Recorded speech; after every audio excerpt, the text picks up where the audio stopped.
Hey there, my friends. For this third week of our series on Train Up a Child, our series on parenting from a Christian perspective and what that means, we're going to look at older kids, sort of. We're actually going to look at some principles of learning that I discovered in an article that I stumbled upon. And we're going to see how those same principles of learning actually can apply to parenting. I think it's really practical. But because what I'm sharing with you is kind of a mashup of some things that I've come across, I will be referring to my notebook quite a bit. So if I look down, forgive me for that. I just think this is pretty cool stuff. So as I told you the first week of this month, I'm working on a project that's pretty big. And so as you think about it, I would certainly appreciate your prayers because this is not something that I can do on my own. The timing is critical. The amount of work is overwhelming to me, and yet I feel very confident that God wants to have it done. So just as you think about it, pray that this project will come to pass and that through it God will get all the glory. But it is through working on this that I actually stumbled upon this article. It was written for Cornerstone College, which I really don't know much about, to be honest. But this is from an article about 5 steps to developing a lifelong habit of learning. Now, since I come at the concept of Christian parenting also through the lens of how that factors into home education, this was really interesting to me. And since I was doing a study on Train Up a Child, and again, the fact that there is that element of how we need to respond or the things that we need to do as parents in order to keep our end of the bargain in the Train Up the Child equation, this article is really, really fascinating. So I want to look at, she lays out five critical steps to being an exceptional learner or to being a lifelong learner. And I think that as we look at parenting older children in particular, especially since most of us watching this are home educators as well, I hope that this will be really helpful, really practical, and insightful for you as well. So the first thing that this author, I wrote down her name somewhere, I think, the author of this post said was, number one, you need to determine what you really want to know. So the first thing that you do when you are setting out to be a lifelong learner is to determine the scope of what you want to know. Now, in an academic sense, that's really easy because as we approach each class, we kind of have a scope and sequence as to what we're going to cover. As we lay out our lesson plans for the year, we see where we're going. But from a parenting standpoint, that's even more important because when they're young, we talked about last week, we're going to start opening this mouth of information. We're showing them the mouth of the cave. We're introducing all of these things to them, chewing it up so that they can actually stomach it while they're little.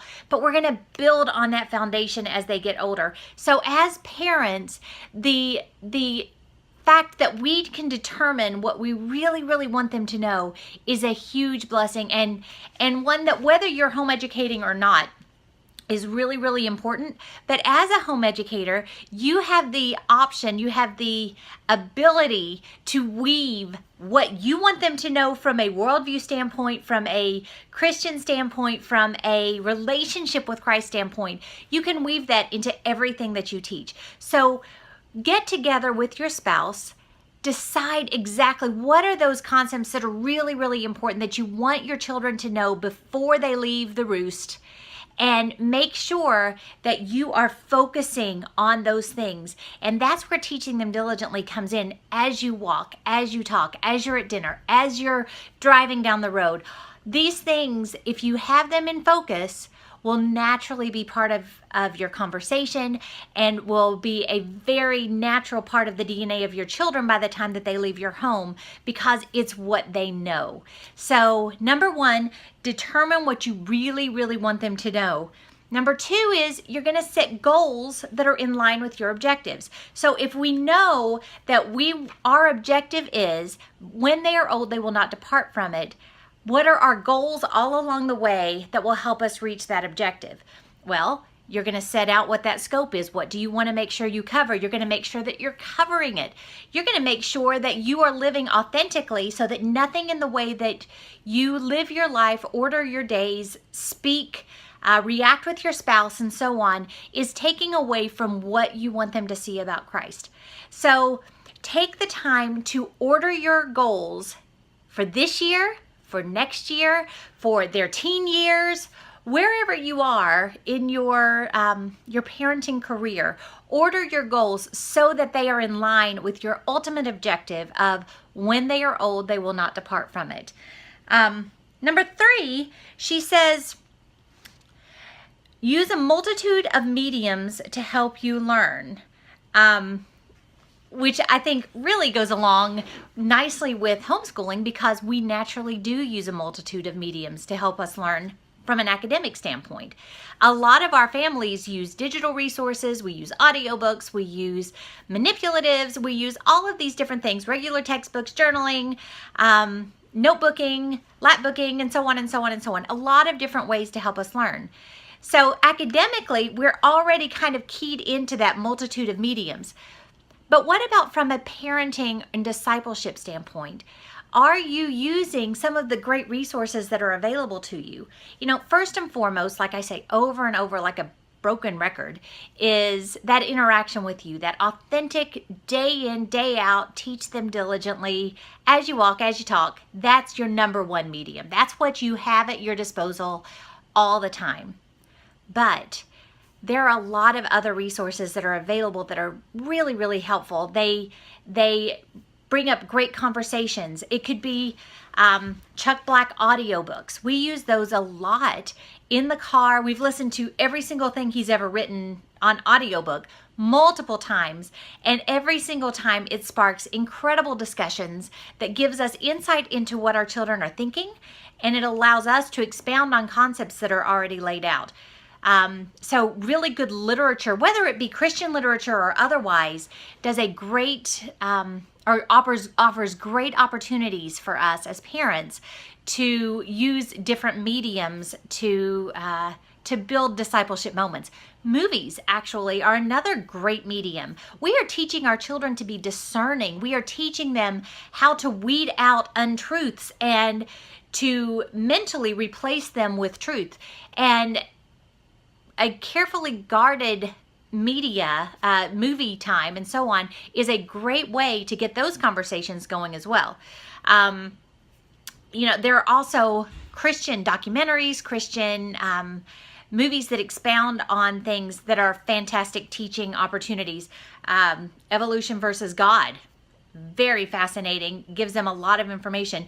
There are some historical, archaeological videos that our family has watched where we can see all this stuff that they're discovering about Joseph and about things in the Red Sea that really prove that what we read about in the Bible is true. These are multiple different mediums that we can use that will really, really firm up their faith, because God has given us all of these things to shore up what we're talking about, and to again give us those proofs, though we didn't need to, because faith is the substance of things hoped for, the evidence of things not seen. But God graciously is giving us a lot of things that now can be seen through technology and so on, and it's pretty amazing.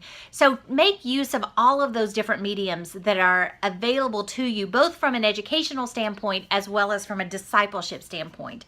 The next thing that she says is put learning into your schedule.